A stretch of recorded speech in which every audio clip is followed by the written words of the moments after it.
And good evening, Frank here with yet another episode of UFO News Network Sunday, and it was quite a week for news this past week.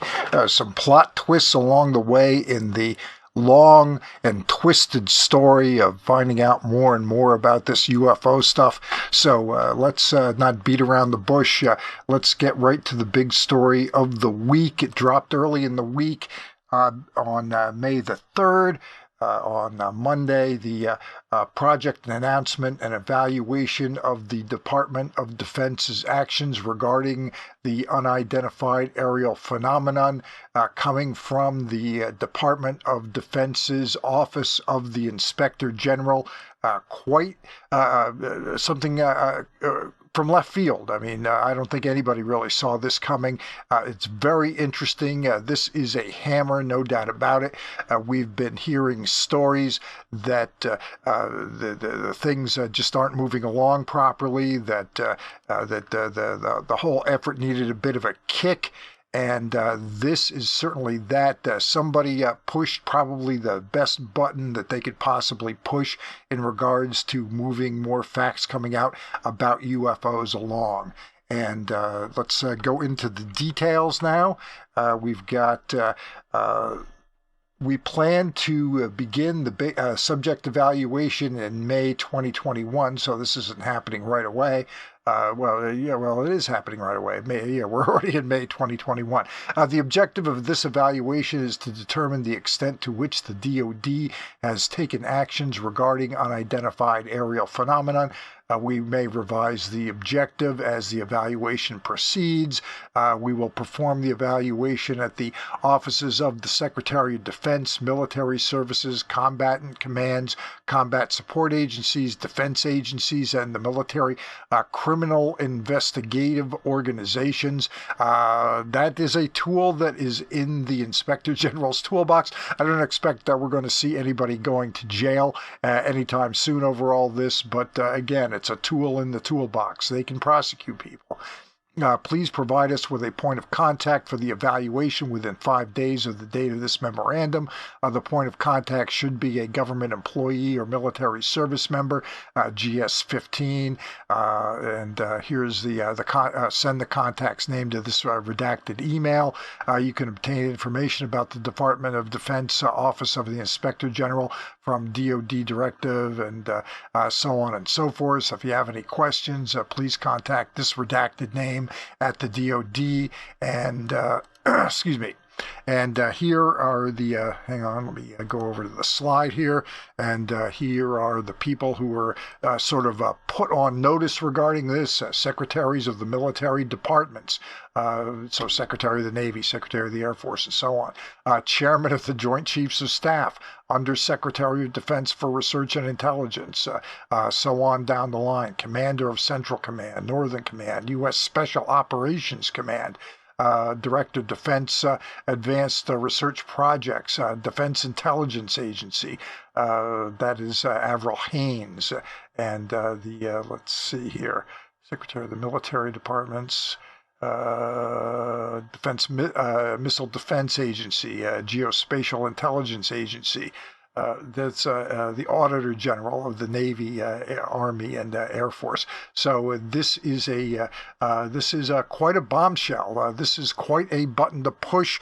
Not too sure exactly who pushed it. There was some speculation, of course, during the week that because prosecutions, people are going to jail. Maybe this has to do with Lou Elizondo being something of a whistleblower, and it's some blowback from all that. I don't think that's the case. The most reasonable speculation would be that the Senate Select Committee on Intelligence, Senators Rubio and Mark Warner, got enough word that things aren't moving along, and they decided to step in and push the buttons.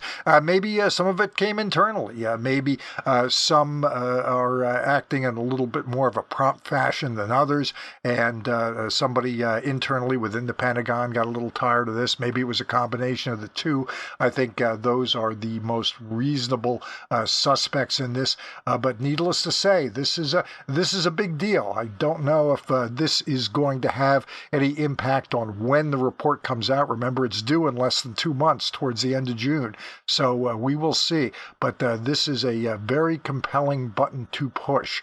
So big news. Don't think this wasn't rumored anywhere, wasn't being talked about anywhere, but this news dropped, and it is compelling. And I would say this is an excellent plot twist for us who are following this story.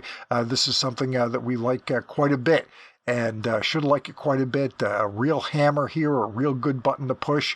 Again, probably the best possible button to push in order to get the information out. So that's that. Not too much more to say on it than that. But that's where that is, and that is good news. That was a big plus for the pro UFO information side. Also, during the week, we had a couple of long-form interviews from Christopher Mellon. Of course, he was with TTSA, and then he's kind of moved on, and now I guess he's formally working as some kind of a startup fund manager or something along those lines. Obviously, finances are something he doesn't have to worry about, but he did a couple long-form interviews, and as far as I can recall, these are firsts. He has done some sort of quick hit interviews on the various cable news networks and news networks that maybe run about 5 minutes, and you're not really able to get too much of a feel for what he knows. And obviously his knowledge base is estimable, but this is the first time he's really sat down and done some lengthy interviews. 2 of them, both were very interesting. One, I think, a little bit more interesting than the others in terms of getting good information out there. But one he did with Joe Rogan earlier in the week. That was released midweek. And Rogan is really fixated on Bob Lazar. And Melon seemed pretty skeptical about Lazar. A couple things that I want to go over regarding that. But Rogan, again, really fixated on Lazar, really fixated on Lazar's story. Mellon was skeptical. And at one point, he had said that he was told, and this is going to be a recurring theme in this show. I was told this, and I heard that, and that sort of thing, even from credible sources like Chris Mellon, that Lazar had worked when he worked at Los Alamos, all he really did was check radiation shields. This is the first in a few anecdotes that were shared on the show that I want to provide a little bit of background on. And what Mellon said that Lazar had his job was merely checking radiation shields. This sounds like something he was told. I'm not sure how accurate it is. I'm going to share with you the reason, because when he said that, it caught my attention and jogged my memory immediately. It sounds like something that was just said to him to sort of minimize Lazar's work at Los Alamos, that he was just there in a sort of he wasn't a top scientist, let's put it that way. I don't want to say he had a menial job, but he wasn't a top scientist. And here is my reasoning for that. There was an old James Bond movie called Diamonds Are Forever. And at one point, Bond infiltrated a secret base in the Las Vegas area. Yep, that's true. It did happen in the movie. And his cover, he was sort of like disguising himself as a guy who worked there, was that he was just checking radiation shields. So let me pull that clip up for you. Just checking on radiation shields. Just checking on radiation shields. Just checking on radiation shields.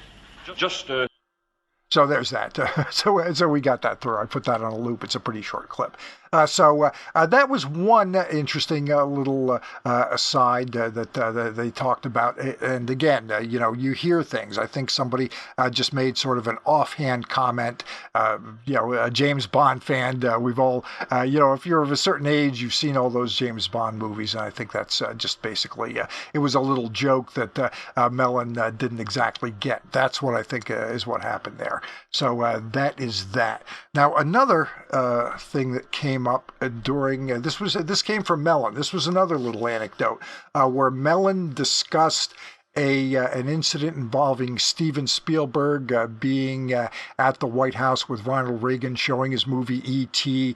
And in fact, that actually did happen. He didn't confirm it. He didn't state it as fact. He just stated it as kind of a general anecdote that may or may not have happened. But actually, that did happen. Steven Spielberg was interviewed, and this made actually a little bit of a stir back in the day when this news came out.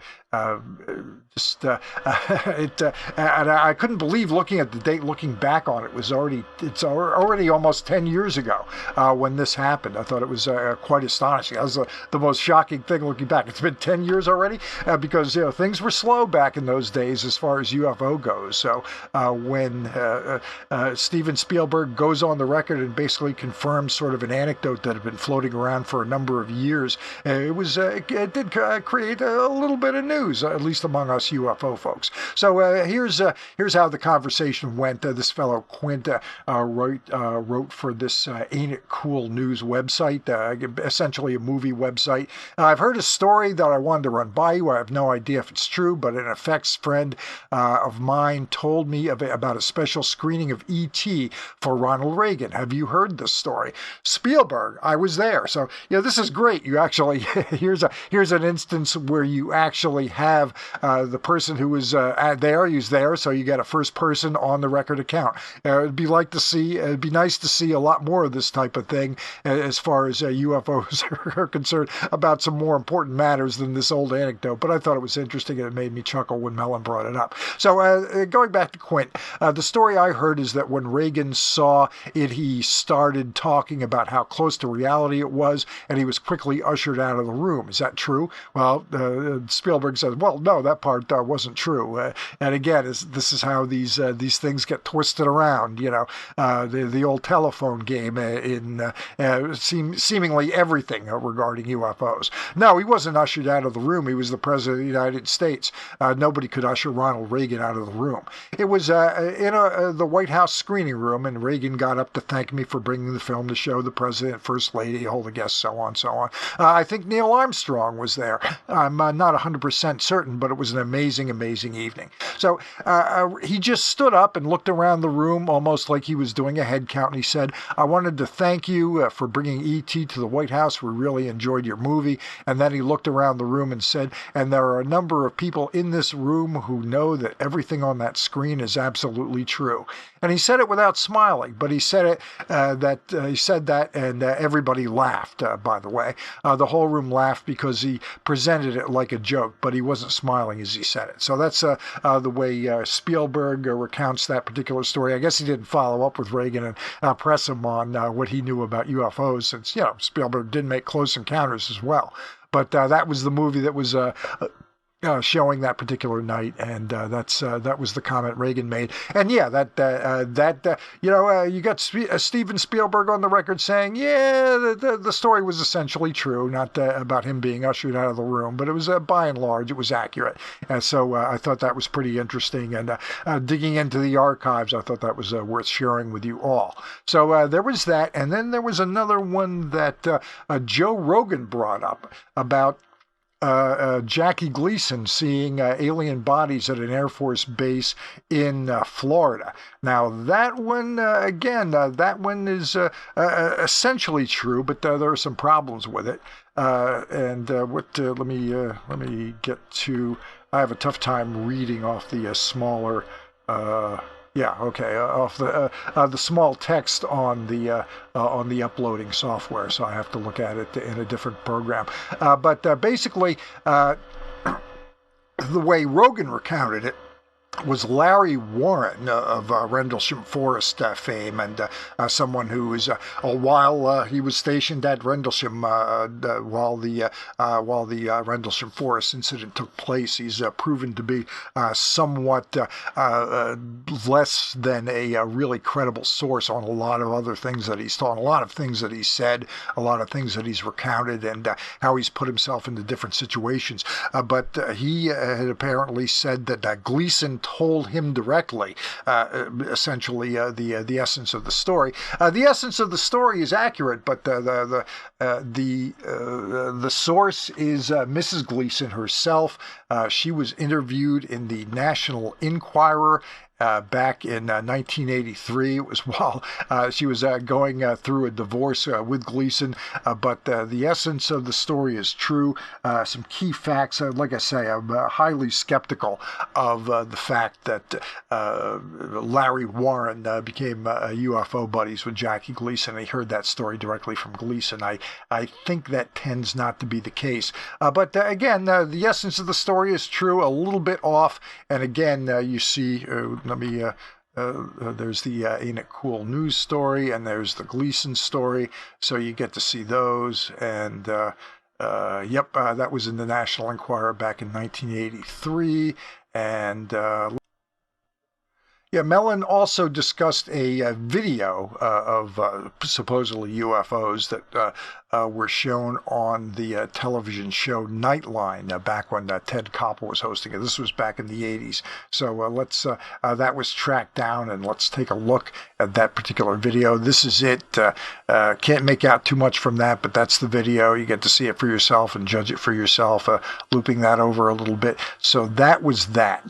And there it is. In case you were wondering, hey, I'd like to take a look at that video. There it is. So there's that. Now let's go back to the Mellon interviews, and let's go to his conversation with former astronaut, former jet fighter pilot Terry Virts. He did an interview with Virts, and during this interview, he made some very interesting comments regarding the Rendlesham case, or excuse me, not the Rendlesham case, the Stephenville case. And that is a case that is of a great deal of interest to me. It was a huge case back in 2009, very early on when I was, or excuse me, 2008, very early on when I started following all this. So let's take a listen and listen to what finally from somebody on the inside actually volunteering some information about the Stephenville case. This was a huge case in the day.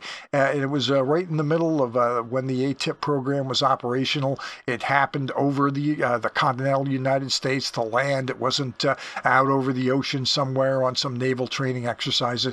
It happened right, as a matter of fact, Erath County. It happened right near Crawford County, which is where then President George W. Bush was living. So let's take a look and listen to what he has to say here. And let's pull this up, and here we go. I would set up, a non-attribution, anonymous. I would just scour the Air Force pilot ranks and radar operators, AWACS, and say, hey, have you guys seen anything?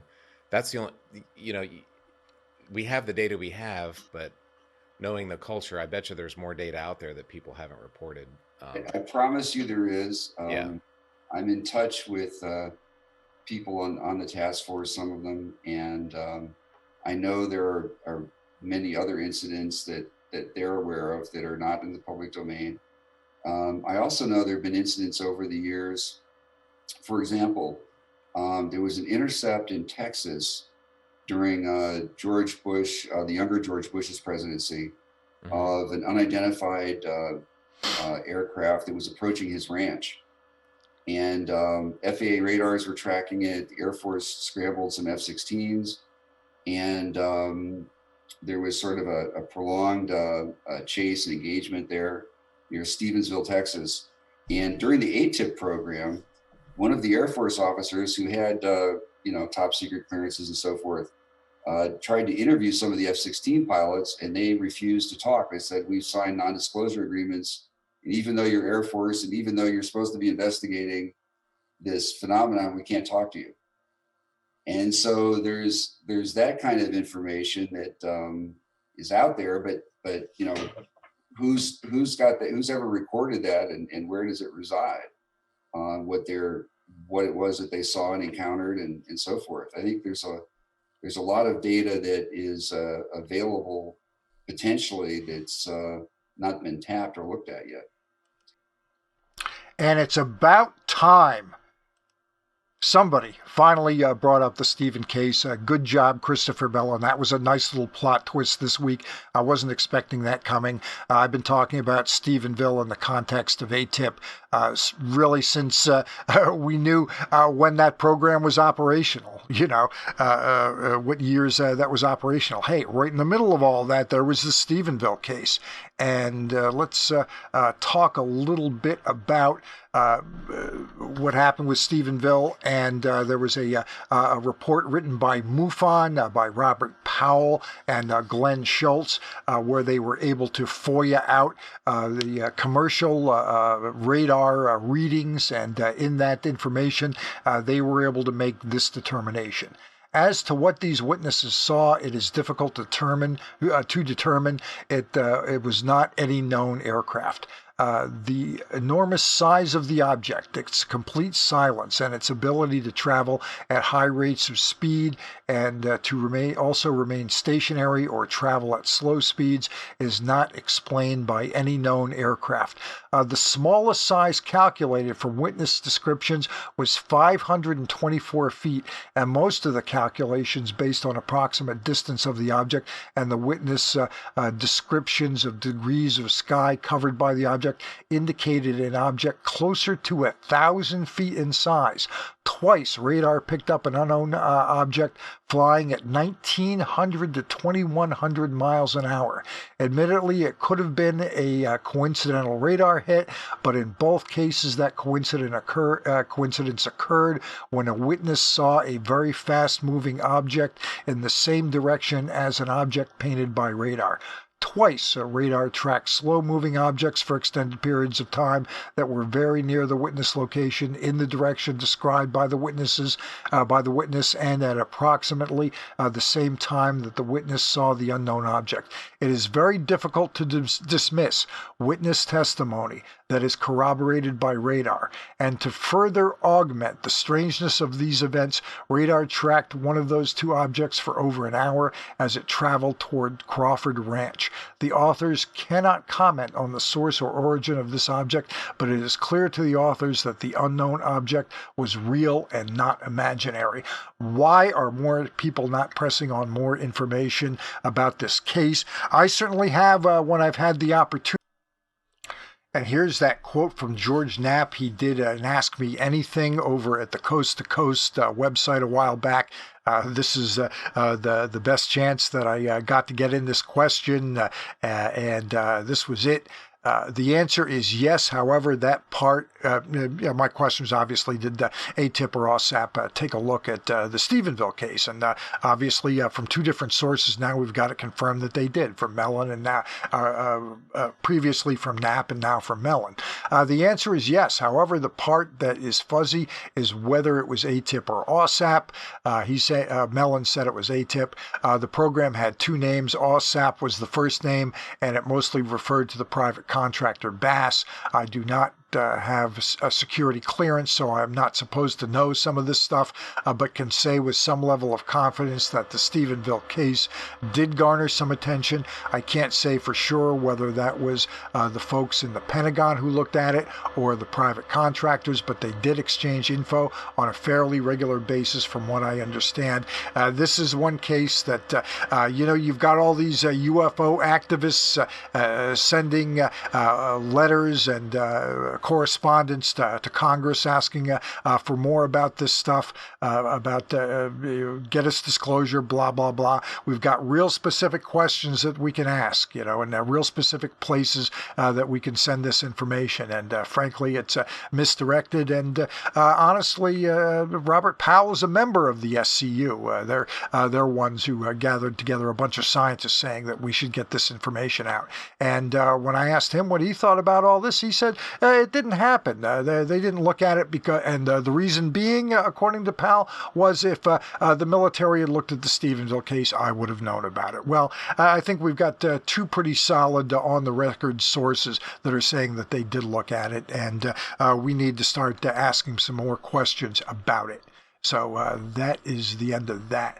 Now, this story came out actually last Friday, and this was a story where Harry Reid made some comments about crash debris. It was a really lengthy story that appeared in the New Yorker. In general, a good story, I think, for sort of a general audience.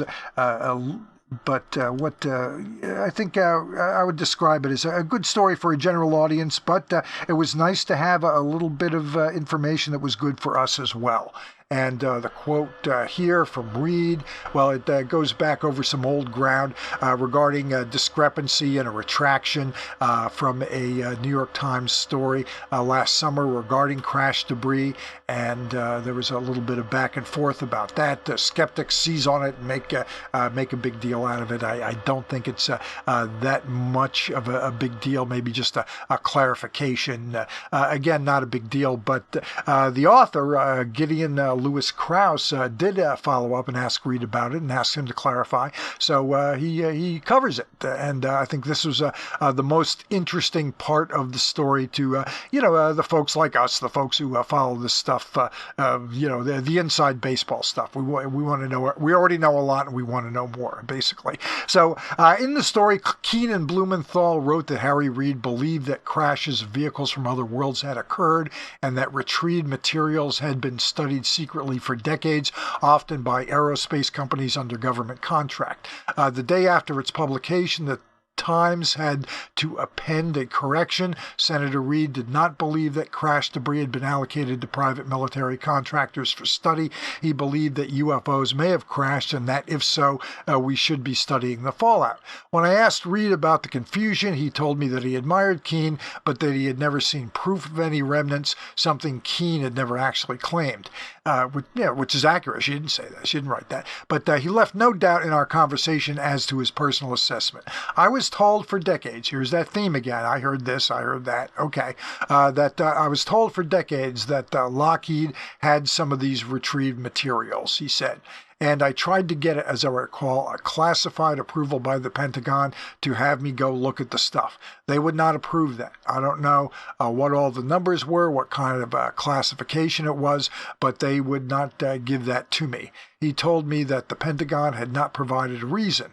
I asked if that was why he'd requested SAP status for ATIP. He said, yeah, that's why I wanted them to take a look at it, but they wouldn't give me the clearance. So that was that, basically. Now, there's a lot of narrative going on about this kind of material. We saw it in the Wilson notes about any of this UFO crash debris material ending up in the hands of private contractors. It's not stated specifically in the Wilson notes, but the allusion is that they're talking about Lockheed-Martin here. That is, they are a big defense contractor. So that is the implication there in that, and Reid is saying it directly.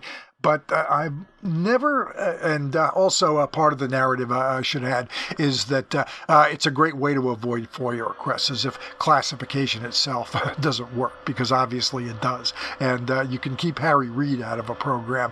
You can keep Keith Basterfield or Paul Dean or Tony Bragalia from the information when they file FOIA requests. So that's a silly and I think misdirective and unhelpful narrative that's been going on. It's all privatized to keep people from requesting FOIAs. It's a complete nonsensical story.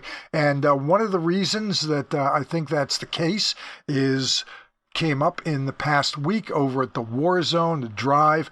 Honeywell fined millions over exporting sensitive info on F-22, F-35, and more to China.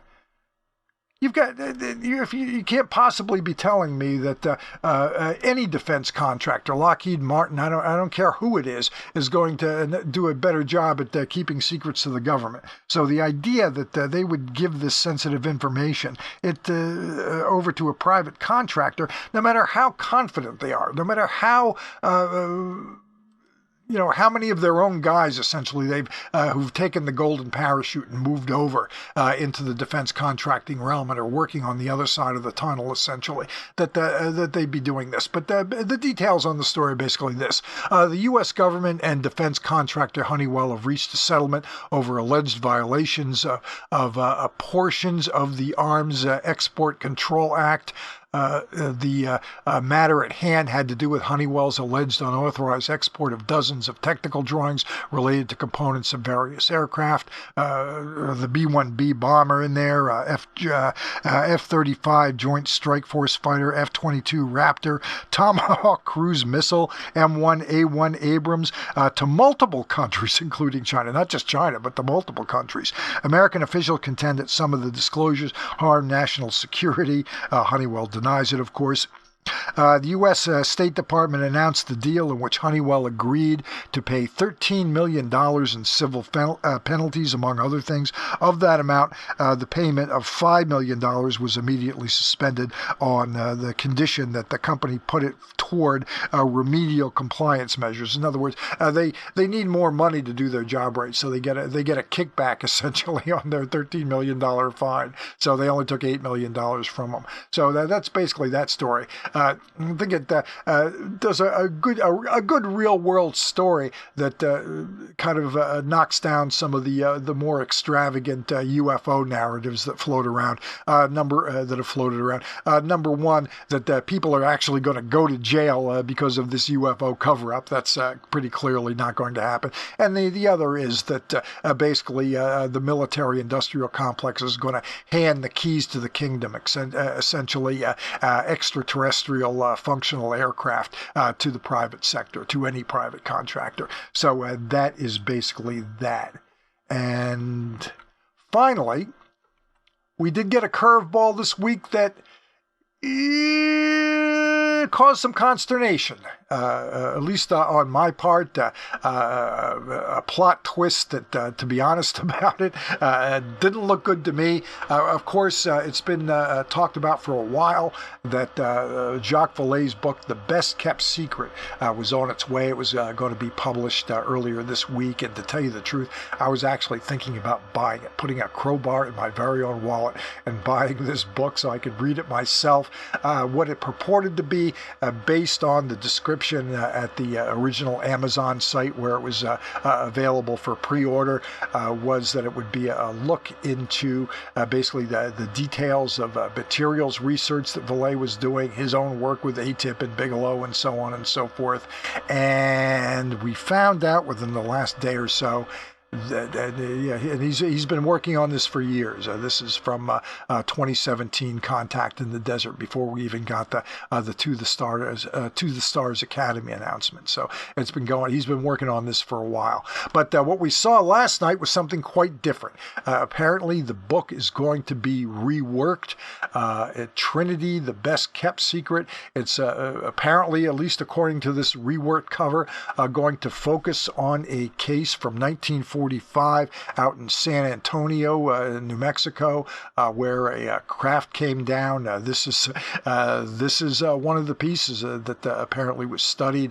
And so some kids found this stuff, and it's been researched. The problems and criticism about this story came pretty immediately. Some researchers who worked on it directly, Chase Klutsky and Alejandro Rojas, talked about, not this case, not this case. How could it be this case? It's been looked at in the past. There's a drawing there, and pieces from this crash, this crash debris have been analyzed in the past by MUFON. So there's MUFON again.